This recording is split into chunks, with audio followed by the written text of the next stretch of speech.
Okay, I have another slant on this, and you probably already designed it yourself. Sometimes I think you're right inside my head. I am. She reached out and placed her fingertips on his hands. Alan, continue what you're doing with the store. Make it the place you talked about when we were at the train station. Stock it the way you want. Get on the web. Show people how to get up here on the train. Oh, Soonie, that was just the pontificating of a dreamer. Dreamers change the world. Without dreamers, we wouldn't go anywhere. We're in 2008, just before the crash. Alan Sacket is an up-and-coming business buyer who's running up his tab personally and professionally. He has an acute business sense, but he likes to spend money and go into debt.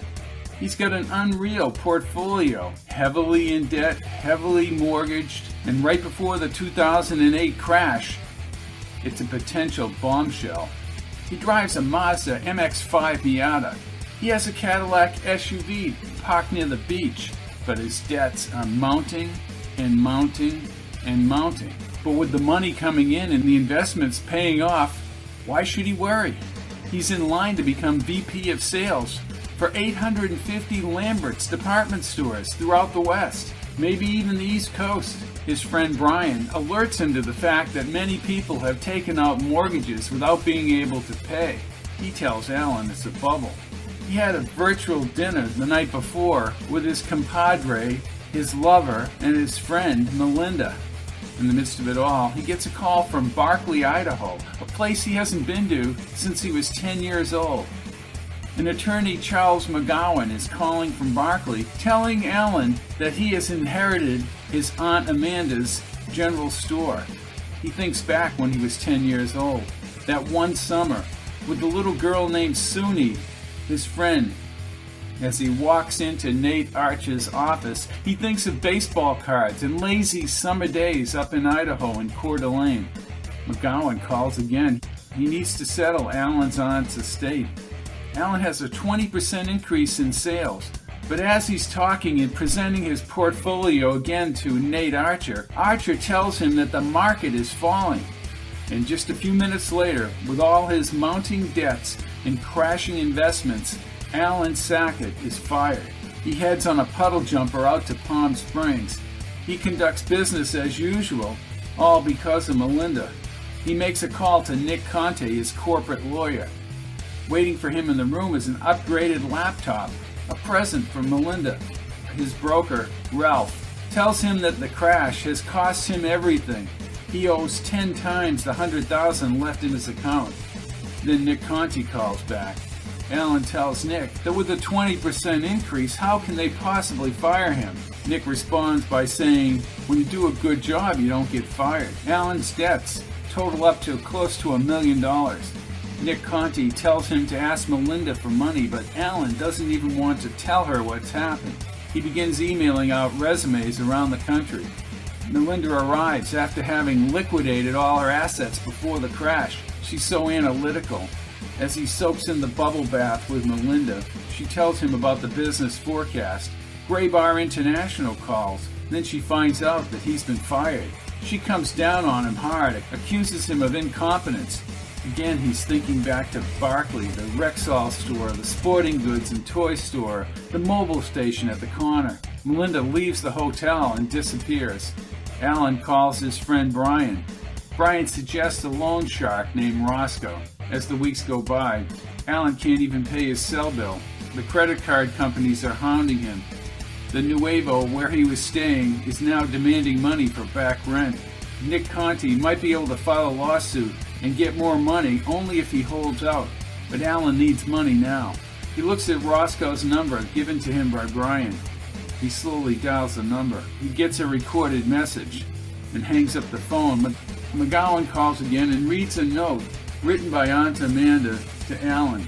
She's leaving the store to him, and she wants him to recapture that summer that he lost when he was 10 years old. Alan next leaves a voicemail at Melinda's condo. Her voicemail has changed. Roscoe gets back to him. He'll give him $250,000, and that's it. And he tells him, you don't miss deadlines with us, Sackett. He is to meet Roscoe at 2:45 a.m. in a seedy area of North Hollywood. Roscoe arrives, dressed nicely in an expensive suit. He takes the $250,000 from a fanny pack. His compadres are around him with automatic weapons, and he tells Alan, "You screw up, Sackett, they'll kill you, and do whatever you have to do to get you money." He has to pay $6,000 a month to Roscoe. Alan flies up north, knowing he'll use the sale of Aunt Amanda's store to generate more money. He hires a driver to bring him up from the Boise airport. Barclay is 3 hours north of Boise in Coeur d'Alene, an area filled with lakes and hills and mountains, a beautiful idyllic setting that hasn't changed much, looks the same as it did when he was a kid. He thought about that summer. Everything was possible during that summer. Such an innocent time.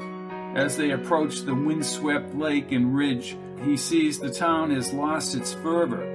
Aunt Amanda's store is now faded red, and some of the buildings look run down. McGowan's office is in the center of town. McGowan tells him that International Circuits left a few years ago, how his old friend Kenny Baines had fought with everyone else. Alan is anxious to sell the store and leave Barclay, but McGowan tells him to sit down and take it easy. He stays at Mrs. Pillsbury's rooming house. She used to be Nora Pratt, now she's Nora Pillsbury. She tells Alan that she knew that that boy would come back here someday. With International Circuits closing a few years back, it killed all the sales in Aunt Amanda's store. Just another notch against how things used to be. They say you can't go back, but you can. Jacob Rothstein is a professor from Princeton and meets Alan reading on the porch of Nora Pillsbury's rooming house. Alan heads to a baseball game, played live and not on a television tube. He thinks about Aunt Amanda's store when it was busy, how Uncle Ned used to unload the farm supplies. As he watches the baseball game, a young kid wants to pass the baseball. His dad is late. A motorcycle arrives and a heavy guy in a belly-round t-shirt started yelling at Ben, who is scared, takes the kid away on the bike. At the baseball game, he meets the local cop, whom they called Georgie Porgy when Alan was 10 years old.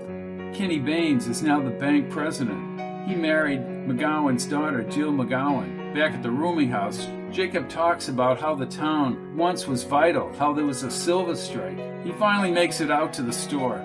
Holding down the fort is Mrs. Hennessy, somebody he doesn't remember, but who has a very cynical outlook on life, but is rather amusing.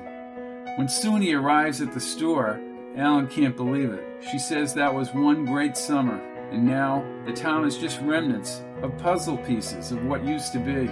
Alan finds out at that time that the kid that he passed the baseball with at the park is Ben, Soonie's son. And she's married to a ruffian named Tug who drove away on the motorcycle with her son. Alan soon finds that steady jobs and incomes are needed to revitalize the town. As Alan waits for a call from Nick Conti, he sits at the old counter at the pharmacy. Albert, now older with white hair, mixes a vanilla milkshake for Alan. Alan notices all the historical houses around Barclay.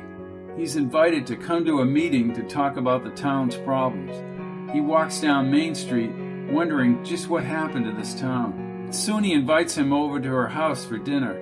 Nora lets him take some flowers from her garden to bring to Soonie. Like a first date, Alan is slightly nervous, but he has a fixed image of Tug on the motorcycle. Again, he looks around the town. The town needs a shot in the arm. At Hillside Ave, he enters the house and smells a fully cooked roast. Soonie is in the kitchen with a white apron. Ben from the baseball field is and his sister, Amanda. Alan helps her with the dishes later. Tug arrives later on his motorcycle. He's crude and takes the remote TV from Soonie's mother and remains belligerent with the children throughout the night. The next day, the local real estate guy, Hershey, brings in a client, the lady that used to own the toy store, Mrs. Ellis. Alan listens to his nonsense with Mrs. Ellis and finally tells Hershey it takes more than a price to win a steady customer. Back at the rotary phone, he dials Brian in L.A. Melinda's been looking for him, but Brian gets bored and hangs up. The mighty freight train still passes through Barclay, and he listens to the bells in the distance as the cars stop at the station. The empty, decrepit station was just a shadow of its once former lavish self. Without the plant, the whole town was ruined. Soonie, in her blue truck, arrives at the store. She stood even with his shoulders. Alan is thinking more about the station and the store. He looks at all the spray paint on the once fine oak moldings. He feels warm, nurturing feelings around Soonie. It was as if they had both lost something special that could only be rekindled by their touch. Then he tells her what he'd do to revitalize his aunt's store, how he'd repaint it, bring in an old photograph, old clocks, all kinds of merchandise to sell to people. Soonie mentions how, when she was 13 years old, she listened to records in her family's cabin on a Victrola. Alan tells her he knows how to buy, and he'd use ads in the World Wide Web to bring in people. As time goes by and the deadline toward Roscoe nears, Alan begins running and stays in shape by running around the hills of Barclay. He even paints the store and becomes involved with Soonie's family, especially Amanda, and he goes to Ben's ball games. Alan was painting at the end of the day. Soonie beeps the horn and arrives with the kids and a pot full of spaghetti. Alan later gets Brian on the phone. Roscoe is calling him, wanting to know about the money that Alan owes. They make arrangements to go over to the cabin on the island, cross the lake and fall with Kenny and Soonie. Soonie's mother, Melba, talks about the island. The only good thing that Tug ever did was to build the A-frame on the island. They play some of the old Foxtrot records. It's at that time that he tells Soonie how he's been downsized with Lamberts. She tells him they used to have an IC fund for international circuits, trying to get the company working again, but they left Barclay and went overseas. Soonie seems to see in Alan somebody with a vision and tells him that dreamers can change the world. Alan and Ben go fishing. Ben runs back across the island as Alan brings the boat around to the cabin. Hamburgers were sizzling on the grill, but nobody was there. There was a commotion in the woods ahead, and somebody is wailing in pain. Ben's leg has been ensnared by a sawtooth trap. Alan springs into action with tape, cloth, and hot water, and they call the fire department. They lift Ben onto a makeshift stretcher with sticks, and he and Kenny bring Ben down to the water's edge for the fire department. Tug has been trapping out there. Soonie tells him that Tug has made their life hell. The operation at the hospital is successful. Later on, Alan has a confrontation with Tug and knocks him down. Tug yells at Soonie and threatens Alan from a jail cell. They all go back to the store, and he wonders how he ever forgot about Soonie. When Mrs. Hennessy sees Alan sorting through stuff in the store, she says to him, "You're not going to sell the store, and you saved Ben's life."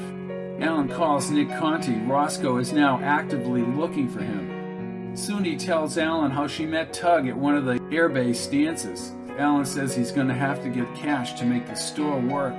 Tug is making trouble and threatening to throw them out of the house.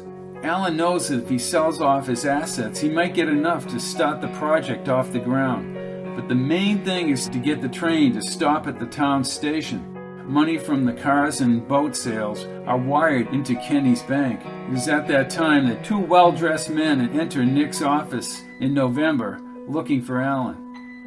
Alan goes to the townspeople about revitalizing the entire town. Websites are needed to get people into the area. At the same time, Soonie is meeting with Charlie McGowan to get a restraining order against Tug. Alan tells everyone that trains need to be bringing people to the inns and historic sites in the town. He said there has to be a website for the entire town. It's a matter of bringing back the flavor before the plant moved out of town. His plans for the general store should springboard out, and every building can be used in this revitalization effort. Every building has a history, and it's important to share that history and heritage. But again, they have to fix up the station and convince the train to stop there. Everyone is out there at 8 a.m. sharp. Soonie ends up getting a restraining order against Tug, and Alan's website goes live. Materials for the station are put on the dock at the general store. The station lot needs to be paved, there's a leaky roof, but he can envision people arriving from distant places. Brochures need to be printed up and reservations made in the hotel. Jacob, smoking his cherry tobacco pipe, walks around the inside of the station with Alan. Alan's worried about an additional payment by Nick to Roscoe. They talk about Pop Reardon, the local hardware guy, donating paint to the station. It's at that time Soonie's house is on fire. Later, a propane tank left by Tug explodes, and Alan saves Tommy Baines' life under the porch before the blast. He said that he'll run the store while she relaxes. Nick Conti is called the pharmacy. Somebody broke into his office and stole Alan's file with everything in it. Now they may know he's in Barclay, Idaho. The entire town buys things from Benson's and brings clothes to Soonie and her family. Back at the store in the next few days, the clocks and the furniture are brought to the store by Alan. Amanda is so upset about what her father has done, but Alan talks to her and reassures her with a hug.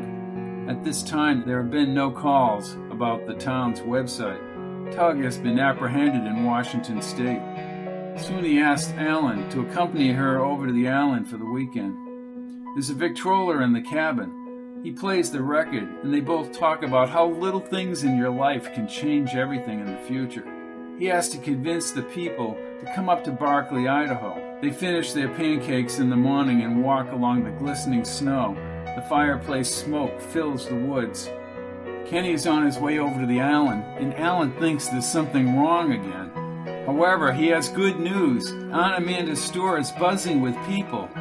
Alan and Soonie head over to the store. Alan sells a Victrola, and the store is packed with people all day long who have seen his ad on the website. Soonie makes them dinner later, and he meets Jacob at the station to talk about the revitalization. As Jacob leaves, Roscoe actually shows up. He has to the 22nd to pay in full. Nick Conti makes a deal for Alan with Lamberts. Alan tries to get a loan application with Kenny but is unsuccessful. Soonie meets with McGowan to try and get Tug out of her life. Tom Baines, jogging down the sidewalk, thanks Alan for saving his life back at the fire. He and Soonie are now actively getting furniture and other antiques from Connerville. Roscoe leaves another reminder message. Just a reminder, Sackett. 1 week left. Call in your chips. Alan is waiting on the customers, but 12:30 on the 22nd, just 5 days away, is constantly on his mind. The furniture is selling. They're stocking goods from around the country. As he gets a call from Nick tells him to disappear immediately.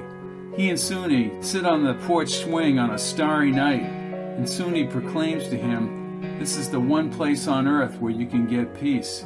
Alan figures he'll give his historic Barclay presentation whether or not he's going to be there in the future. He makes plans later to leave on a plane to Texas on Wednesday night. He's already added to the website, and he tells people why come to Barclay, Idaho, as he describes the area and the historic significance and shows pamphlets that he's printed up.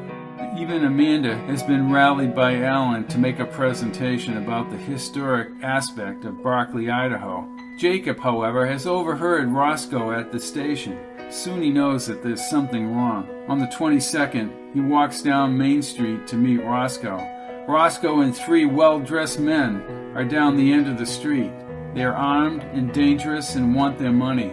The whole town converges on Main Street from different areas. Soonie locks Alan's right elbow. Roscoe and the 3 men draw their guns, but the townspeople cock their rifles, and Kenny Baines proposes a deal. Roscoe is intimidated by the overwhelming support and signs the agreement. The town will help Alan pay off his debts as the town gets wealthy again. And just before the end of the book, news comes in that the train has indeed agreed to stop at Barclay, Idaho, bringing people in from around the world. Soonie says, "Alan Sacket, welcome home. Now get to work."